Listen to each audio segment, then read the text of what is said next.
नमस्कार दोस्तों, वंदे मातरम।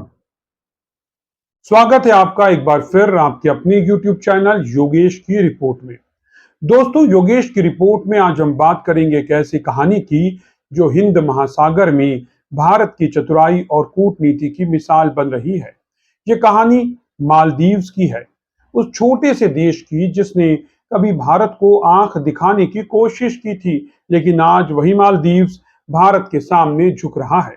ये कहानी है चीन को शाह और मात देने की, और ये कहानी है भारत की उस ताकत की जो अपने पड़ोस को न केवल संभाल रही है बल्कि हिंद महासागर में अपनी बादशाहत भी कायम कर रही है। तो चलिए इस कहानी को शुरू करते हैं, शुरू से समझते हैं। लेकिन उससे पहले एक छोटा सा अनुरोध, अगर आपको हमारी बातें पसंद आए तो इस चैनल को सब्सक्राइब करना ना भूलें। तो अब चलते हैं उस कहानी की ओर जो मालदीव्स के छोटे से द्वीप से शुरू होकर हिंद महासागर की जंग तक पहुंच रही है। दोस्तों, मालदीव्स का संकट और कर्ज का जाल। मार्च 2025 की खबर ने सबका ध्यान खींचा। मालदीव्स डूब रहा है, नहीं समुद्र में नहीं, कर्ज के समुद्र में। 3.4 बिलियन डॉलर का कर्ज, यानी करीब 28,000 करोड़ रुपए, और इस कर्ज का बड़ा हिस्सा भारत और चीन का है। 2025 में मालदीव्स को 200 मिलियन डॉलर सिर्फ चीन को चुकाने हैं। 2026 में 1 बिलियन डॉलर का भुगतान करना है, जिसमें भारत और चीन दोनों शामिल हैं। लेकिन मालदीव्स के पास पैसा कहां है? टूरिज्म, जो उनकी अर्थव्यवस्था की रीढ़ है, वो तो ठप पड़ा है। चीन से सामान मंगवाया, कर्ज लिया, लेकिन अब चुकाने के लिए जेब खाली है। मालदीव्स ने हर दरवाजे को खटखटाया, गल्फ देशों से मदद मांगी, तुर्की से गुहार लगाई, इस्लामिक शरिया बॉन्ड्स तक लिए, जमीन गिरवी रखी, लेकिन कुछ काम नहीं आया। फिर भारत ने उसकी मदद की। ट्रेजरी बिल्स, जी हाँ, ट्रेजरी बिल्स जारी किए, यानी कुछ पैसे उधार दिए। लेकिन ये मदद कोई दान नहीं थी, ये भी भारत की कूटनीति का हिस्सा है। भारत ने मालदीव्स को एक साफ संदेश दे दिया है कि तुम कितने भी पंख फैलाओ, आखिर में तुम्हें भारत की ही शरण में आना पड़ेगा। इंडिया आउट से गेस्ट ऑफ ऑनर तक मालदीव का यह सफर कैसा रहा? 2023 में मालदीव्स में एक नया राष्ट्रपति आया था, और इस राष्ट्रपति का नाम है मोहम्मद मोइज्जू, जो इस वक्त भी मालदीव्स के राष्ट्रपति हैं। लेकिन ये जिस नीति के साथ आए थे, अब उसके उलट होने को मजबूर हो गए हैं, यानी उसकी उलट नीति पर चल रहे हैं। उन्होंने इंडिया आउट का नारा बुलंद किया था और कहा था कि भारत के सैनिक जो मालदीव्स में हेलीकॉप्टर और हवाई जहाज की मदद के साथ तैनात थे, उन्हें निकाल बाहर करेंगे। ये सैनिक वहां मालदीव्स की मदद के लिए थे, एयर एम्बुलेंस के लिए, आपदा प्रबंधन में सहायता के लिए। लेकिन मोइज्जू ने इसे भारत का दखल बताकर प्रचार किया और चुनाव जीत लिया, और फिर सीधे जाकर के चीन की गोद में बैठ गए।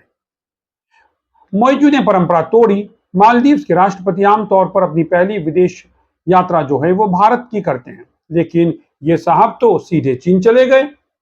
फ्री ट्रेड एग्रीमेंट तक कर लिया चीन से, और भारत को आंखें दिखाने लगे। तुर्की और पाकिस्तान से के साथ मिलकर भारत विरोधी माहौल बनाया। लेकिन भारत ने फिर जवाब दिया, और वो भी ऐसा कि मालदीव्स की सिट्टी पिट्टी गुम हो गई। लक्षद्वीप का दाव जब मोदी ने चला तो मालदीव्स सन्न रह गया। भारत के प्रधानमंत्री नरेंद्र मोदी ने मालदीव्स को सबक सिखाने के लिए एक मास्टर स्ट्रोक खेला। वो पहुंचे लक्षद्वीप, जो मालदीव्स से बस थोड़ा उत्तर में है। वहां की तस्वीरें, समुद्र तटों की खूबसूरती, और एक साफ संदेश उन्होंने दिया कि मालदीव्स जाना जरूरी नहीं है।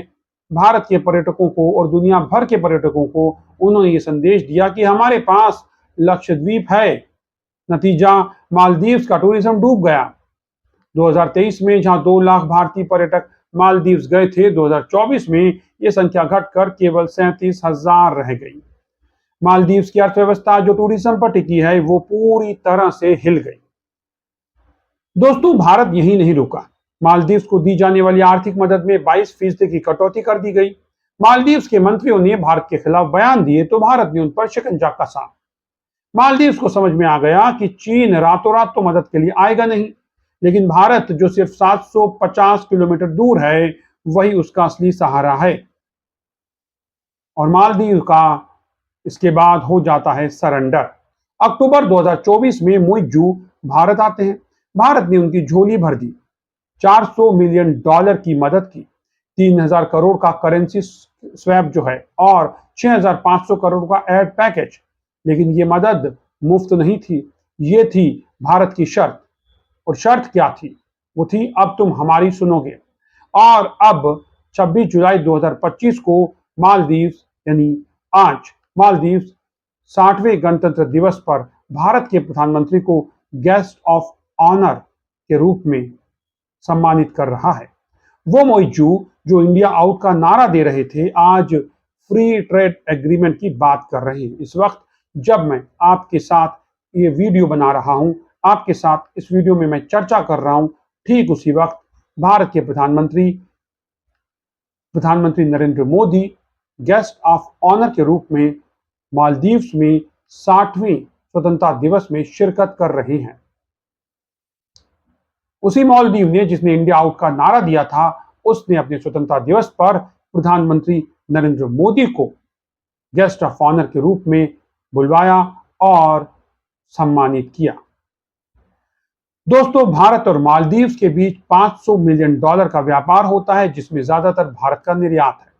सीमेंट, लोहा और रोजमर्रा की चीजें मालदीव्स भारत पर निर्भर है और भारत ने उसे ये बात समझा दी। हिंद महासागर में भारत की बादशाहत, इसकी भी बात कर लेते हैं। मालदीव्स सिर्फ एक छोटा सा देश नहीं है, यह हिंद महासागर का एक रणनीतिक मोहरा है। अगर मालदीव्स में चीन की पकड़ मजबूत होती तो वो भारत के लिए खतरा बन सकता था, लेकिन भारत ने समय रहते मालदीव्स को अपने पाले में कर लिया। ये सिर्फ मालदीव्स की कहानी नहीं है, ये श्रीलंका, बांग्लादेश और पूरे हिंद महासागर की कहानी है।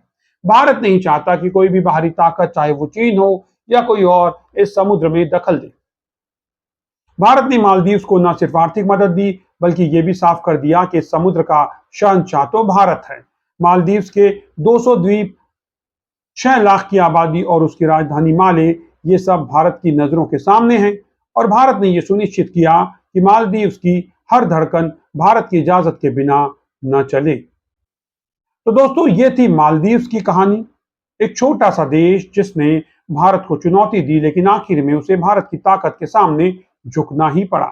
ये कहानी सिर्फ मालदीव्स की नहीं है, ये भारत की उस विदेश नीति की कहानी है जो अपने पड़ोस को संभाल रही है, सहेज रही है और हिंद महासागर में अपनी सत्ता कायम कर रही है। आपको क्या लगता है? क्या मालदीव्स अब भारत की छाया में रहेगा? क्या चीन इस खेल में कोई और नई चाल चलेगा? कमेंट बॉक्स में जरूर बताएं और हाँ, चैनल को सब्सक्राइब जरूर करें और बेल आइकन को दबाएं ताकि आपको नोटिफिकेशंस मिलते रहें। यदि आपको वीडियो पसंद आया है तो वीडियो को लाइक करना बिल्कुल ना भूलें। तो फिलहाल इस वीडियो में इतना ही। मुझे दीजिए इजाजत।